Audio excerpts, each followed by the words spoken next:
मेरा नाम अजय है। बिजनेस ऑफ एबीसी चैनल में आपका स्वागत है। इस वीडियो में हम बात करेंगे कि हम अपने दुकान को स्वच्छ, सुंदर और साइंटिफिक तरीके से मैनेज कैसे कर सकते हैं। तो अक्सर हम कई दुकानदारों को देखते हैं, जब भी कोई कस्टमर से प्रोडक्ट मांगता है तो वो ज़्यादातर समय प्रोडक्ट को ढूंढने में लगा देते हैं और ढूंढते समय उनको प्रोडक्ट मिलता भी नहीं है, जिसके कारण क्या होता है, कस्टमर लौट जाता है और साथ ही साथ उनको कई प्रकार का लॉस हो जाता है। जैसे कस्टमर लौट गया और जो प्रोडक्ट मिलता नहीं है वो एक समय के बाद एक्सपायरी हो जाता है और उसके बाद वो प्रोडक्ट जब एक्सपायरी होता है तो दुकानदार को नुकसान हो जाता है। तो इस समस्या को समाधान पाने के लिए मैंने जापान की एक 5S टेक्निक आपको इस वीडियो में बताने जा रहा हूँ, जिसका यूज़ करके न केवल आप नुकसान कर सकते हैं बल्कि आप कस्टमरों की संख्या और ज़्यादा प्रॉफिट ही कमा सकते हैं। तो इस टेक्निक का यूज वर्ल्ड की बड़ी से बड़ी कंपनियां तथा बड़े बड़े शॉप करते हैं, जैसे बिग बाज़ार हो गया, डी मार्ट हो गया आदि। आप इस टेक्निक का यूज अपने घर में, ऑफिस में, हॉस्पिटल में, मंदिर में, फैक्ट्रियों में कई जगह कर सकते हैं। तो चलिए बिना समय गंवाए स्टार्ट करते हैं। तो 5S टेक्निक में 5 स्टेप होते हैं, जिसमें से पहला स्टेप होता है सॉर्टिंग। सॉर्टिंग का मतलब होता है कि जो भी हमारे दुकान में ऐसी फालतू की चीज़ें हों जिनका हम उपयोग नहीं कर सकते, उनको अपने दुकान से जल्द हटा देना चाहिए। क्योंकि जिन चीज़ों का हमारे दुकान में उपयोग नहीं है तो वो हमारे दुकान का जगह घेरते हैं और साथ में भी जो भी वस्तु है उसमें जो पैसा लगा रहता है उसकी भी बर्बादी होती है। तो जो भी हमारे दुकान में फालतू का सामान हो उसको हटा देना चाहिए। साथ ही साथ कुछ प्रोडक्ट ऐसे होते हैं जो एक निश्चित समय तक ही बिकते हैं। एग्जाम्पल के लिए यदि मान लीजिए आपके कपड़े की दुकान है तो छाता हो गया और ठंडी के कपड़े एक निश्चित समय यानी 3 या 4 महीने तक ही बिकते हैं। तो एक निश्चित समय के बाद ऐसे प्रोडक्ट को भी हटा देना चाहिए और उन प्रोडक्ट को जब हटाएंगे तो आपके पास जो स्थान होगा तो ऐसे प्रोडक्ट रखिए जिनका से मतलब रेगुलर सेलिंग हो।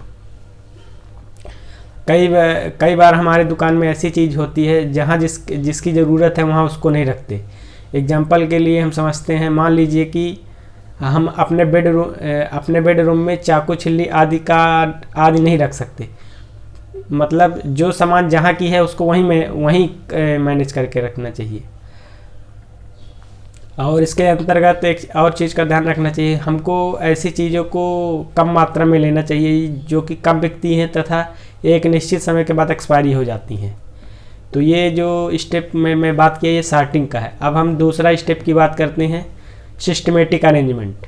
सिस्टमेटिक अरेंजमेंट का मतलब है कि जो वस्तु जहाँ से ली जाए वहीं रखी जाए, जिससे क्या होगा कि जब भी आपको किसी वस्तु की ज़रूरत पड़ेगी तो आप एक निश्चित जगह पर जाएंगे और वो आपको वहीं मिल जाएगी। कोशिश करना चाहिए कि अपने हर प्रोडक्ट को ऐसे रखना चाहिए जो ट्रांसपेरेंट हो, मतलब वो दूर से ही दिख जाए। एक सर्वे में पाया गया है कि किसी भी दुकानदार का 20% समय प्रोडक्ट को ढूंढने में ही चला जाता है। तो इस बात का भी उसको ध्यान रखना चाहिए। एक ही वैरायटी के प्रोडक्ट एक ही स्थान पर रखना चाहिए जिससे उसको ढूंढने में आसानी हो। जो हल्का सामान हो उसको हमेशा ऊपर रखना चाहिए और भारी सामान को नीचे रखना चाहिए, क्योंकि यदि भारी सामान अगर ऊपर से गिरेगा तो भारी नुकसान हो सकता है। आपके ऊपर गिर गया तो आप दुर्घटना का शिकार भी हो सकते हैं। तो कोशिश करें कि हल्का सामान ऊपर रखें और भारी सामान नीचे रखें। जो ज़्यादा बिकने वाला सामान हो उसको हमेशा पास में रखें, क्योंकि जो ज़्यादा बिकेगा। अब यदि आप उस सामान को दूर रखेंगे तो आपको आने जाने में समय लगेगा। तो कोशिश करें कि जो ज़्यादा बिकने वाला हो सामान उसको पास रखें। और जब भी आप कोई नया प्रोडक्ट लाते हैं तो जो उसके रखने का तरीका है जो जब आप उसको रखते हैं तो कभी भी आगे मत रखें, उसको पीछे से रखें। क्योंकि यदि आप पीछे प्रोडक्ट रखते हैं तो जो आपका पुराना स्टॉक है वो पहले बिकेगा और नया स्टॉक उसके बाद आएगा। तो इस बात का आप ध्यान रखें। जो तीसरा स्टेप है उसको बोलते हैं साइन का मतलब है स्वच्छता। हमको अपनी दुकान को साफ़ और स्वच्छ बनाना चाहिए। जहाँ जाला लगा हो, धूल लगी हो उसको साफ़ ही करना चाहिए और हर प्रोडक्ट को एकदम साफ स्वच्छ रखना चाहिए। आपको साफ करते समय इन बातों को याद रखना चाहिए कि जो भी यदि आप साफ सफाई करते हैं तो रेगुलर 10 से 15 मिनट डेली की आदत बनाएं और साफ करें। और उसमें साफ करते समय जो भी प्रोडक्ट है आपको अनवांटेड दिखता है तो उसको एकदम किनारे कर दें, जिससे आपको एक जगह मिल सके और उस जगह की जगह आप दूसरा प्रोडक्ट को जमा सकते हैं। ये तीसरा जो स्टेप है इसका सबसे अच्छा एग्जांपल आप एयरपोर्ट और बड़े बड़े बिग बाज़ार या डी मार्ट में आप देख सकते हैं, जहाँ इस चीज़ का बहुत ही अच्छा ध्यान रखा जाता है। जो चौथा स्टेप है स्टैंडर्डाइजेशन है, मानकीकरण। इसका सबसे अच्छा एग्जांपल आप देख सकते हैं ट्रैफिक सिग्नल का। इसके अंतर्गत आप देखते हैं कि उसका कलर एक स्टैंडर्ड होता है। उसमें जो हिंदी इंग्लिश के वर्ड लिखे रहते हैं वो एक निश्चित समय बाद ही बदलते हैं, कि जो लिखने का उनका फ्रंट है कितना मोटा और कितना पतला होना चाहिए और कितनी दूर पे होना चाहिए, कितनी हाइट पे होना चाहिए। तो कहने का मतलब उसकी हर चीज़ एक स्टैंडर्ड होती है और एक निश्चित समय भी होता है और उसके बाद बदलता है। तो हमको भी अपने दुकान में एक स्टैंडर्ड फॉलो करना चाहिए। ऐसे प्रोडक्ट को सामने रखना चाहिए जो डेली बिकता है या कि जिसकी रनिंग ज़्यादा है। और कुछ ऐसे भी प्रोडक्ट होते हैं जिनकी सेल कम है लेकिन उनको बेचने बहुत ज़रूरी है, तो उनको भी फ्रंट में रखना चाहिए। यानी हर अपने दुकान का एक स्टैंडर्ड बनाना चाहिए। और अब बात करते हैं पाँचवें स्टेप की। जो पाँचवा स्टेप है वो है सस्टेन का मतलब होता है अनुशासन। हम ये जो चारों स्टेप फॉलो किए हैं, जैसे सॉर्टिंग हो गया, छांटना, सिस्टमेटिक अरेंजमेंट,